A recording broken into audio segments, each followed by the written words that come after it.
Today on Go Island, we are in Kaleet Bay in the workshop of Coast Salish artist Luke Marston. We're going to see what his latest project is all about.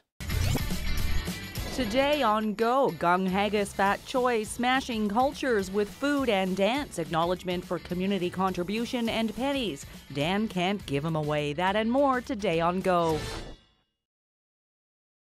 You are watching Go Island on Shaw TV Channel 4. I'm Kate Bergen. That is Luke and John Marston behind us. They're working on a memorial to Portuguese Joe Silva. He was a pioneer who contributed to the history of British Columbia like no other has, and we're going to learn more about his story later on this edition of Go Island. When this sculpture is finished, it will be installed at Brockton Point in Stanley Park as part of the 150th celebrations in September. Before we get to more on Portuguese Joe and his great-great-grandson, Luke, we're going to throw things over to Rayanne LaPlante. It's a blending of cultures between Chinese New Year and Robbie Burns Day, Scottish and Chinese all coming together in one big celebration.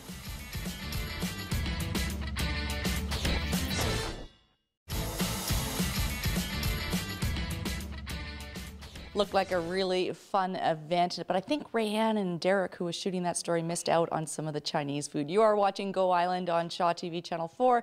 I'm Kate Bergen. This is Luke Marston. He is a Coast Salish First Nations carver. What is this project that you're working on? First of all, what is this part of it? This is just one of the three fins that make up a cod liver, and it's going to be a 14-foot bronze that's going to be cast out of Alberta. This project's going in Stanley Park, so it's a memorial to our great-great-grandfather, Portuguese Joe Silva, as well as our great-great-grandmother, who's Colton or Quatlamont. Okay, and who's this guy over here? This is my brother John. Hi, John. He's also an artist, coming from a family of artists, so it's something that we've always done, and feel really fortunate that we get to do something like this to record the legacy of our family as well as of Canada, Vancouver.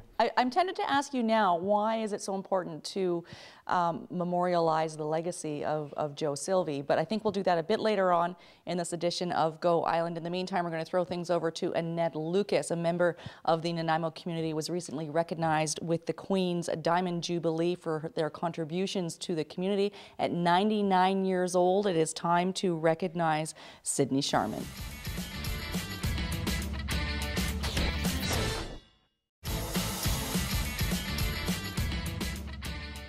Congratulations once again to Nanaimo's 99-year-old Sydney Sharman. You're watching Go Island on Shaw TV Channel 4, and we're here in the workshop of Coast Salish artist Luke Marston. He's working alongside his brother John and many other family members and other people in the community on a project called Shore to Shore. It's a memorial statue in honor of Portuguese Joe and his first and second wife. We're going to find out more about the fascinating story of Portuguese Joe later on this edition of Go Island. It's time now, though, for a very short break. Still ahead, money. Dan can't give it away in Victoria, and a little boy with a big smile despite some serious challenges. That and more still ahead today on Go.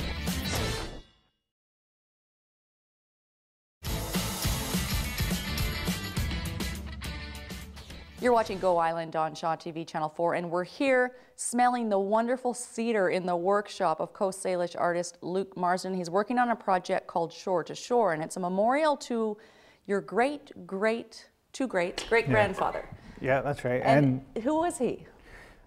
He was someone who had traveled here from Portugal, and he had married, his first marriage was with Colton, it was Chief Kiapilano's granddaughter, and then she had passed away at a young age, and he had remarried my great-great-grandmother, which was Quatlamont, or also known as Lucy.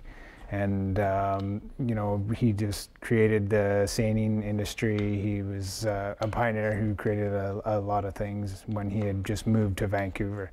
So we're recording his legacy as well as our family legacy and the Portuguese community's legacy in Canada. Wow. Vancouver. So quite an honor for you. It's a huge honor, and I feel so very fortunate to even be a part of this project. And what is the project going to look like at the end? It's a 14-foot bronze, so it's a cod lure in a much larger scale, as well as a life-size sculptures of Portuguese Joe Silva himself, and then his wife Quatlamont, as well as Coltonot. And then around that, there's going to be a brick mosaic around the base of the sculpture, which is the bricks are actually volcanic bricks that are getting shipped here from Portugal. It sounds very exciting. It is, yeah, it truly is an exciting project for sure. Okay, and there's been a lot of people behind the scenes making it possible. I'm going to ask you about those people a bit later on in this edition of Go Island. We'll have a look at a book actually that was written about Portuguese Joe Silva and find out about the organizations behind this project making it possible. It's not a one-man show by any means. Neither is Go Island, and we're going to throw things over now to a gentleman in Victoria. His name is Dan Kahn. You probably know him. He's trying to give away money in the streets of Victoria. The penny is no longer being produced as of now, and apparently nobody wants them anymore.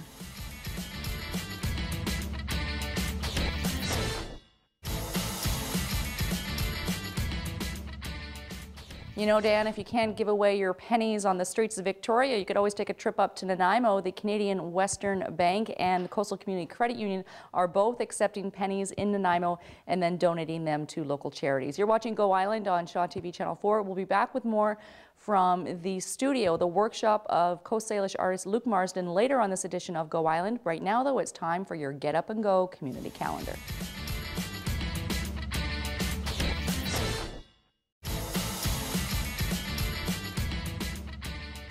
You're watching Go Island on Shaw TV Channel 4, and we're here in the workshop in Kaleet Bay of Coast Salish artist Luke Marston. It's a project that's called Shore to Shore. You can get a lot of the details on a website, shoretoshore.co. Not .ca, not .com, C-O. It's a project that's been in process for about 2 years, and there's a lot of people. Who's this guy? He keeps peeking out from behind you. Who is this guy? How are you doing? He's one of my little apprentices here. He's stopping by from time to time. He's learning how to carve. Awesome. Carrying on some tradition, yeah. There's a lot of people involved in this project, and there is a memorial society to Portuguese Joe, and they've been real drivers behind the project. Is that right? Yeah, well, we formed a nonprofit society called the Portuguese Joe Memorial Society, and through that we're using to raise money and funds to sponsor the project.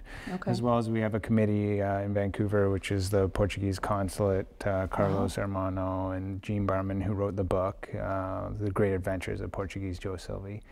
You know, and a lot of other family members. My brother-in-law Miles Phillips is working with some of the fundraising stuff as well, and you know, my mom and my brother are helping carve the project, and it's getting shipped to Red Deer, where it's going to be cast in bronze. And yeah, so there's so many different facets to the project, and there's so many people involved that, you know, it's so grateful. I'm so grateful to have, you know, this opportunity. And everyone, the support that you're feeling is fantastic and well deserved. I'm sure your track record in your career already is quite impressive. This eagle head over here is also very impressive, and there's going to be how many of those? I mean, one goes on the top of the finished product. Yeah, we're doing a limited edition of 12 of those. Okay. And those will be sold again, as well as for funding for the project. And there's patrons to the arts and stuff who have expressed interest in getting those, as well as some of the maquettes, the cast small scale maquettes. We're casting those and selling those as well too.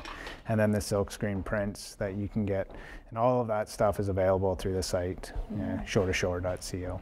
We're doing a very condensed version of this project because we're actually here in the workshop producing a story for Go Island. You can get more details on the project through a feature-length story later on Go Island, probably later in the week or early next week. And one of the things that you will find in that story is a bit of how you're feeling, Luke. I mean, it's very personal. Yeah. It's very big, Stanley Park, so there's going to be a lot of national attention on this project as well, and you're loving every minute of it, I think. Yeah, it's, you know, I'm just trying to take it step by step and just, you know, going little pieces at a time, and, you know, just making it a reality and just creating the sculpture and just doing what we love to do, and, you know, be artists and, you know, record history, I guess, in a way. Yeah, yeah. So. Okay, well, it's been a privilege. Thank you. And as I mentioned, you can watch for future editions of Go Island, where we will have a feature story on the Shore to Shore project. We're going to throw things over now to Sucheta Singh. She's introducing us to a little boy named Declan.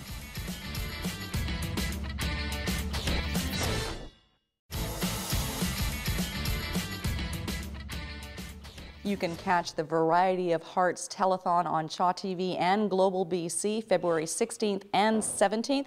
The aim is to raise money to help thousands of children in need across British Columbia. And you can find out more by visiting the website www.variety.bc.ca. If you'd like more information on the Shore to Shore project, you can visit that website, shoretoshore.co.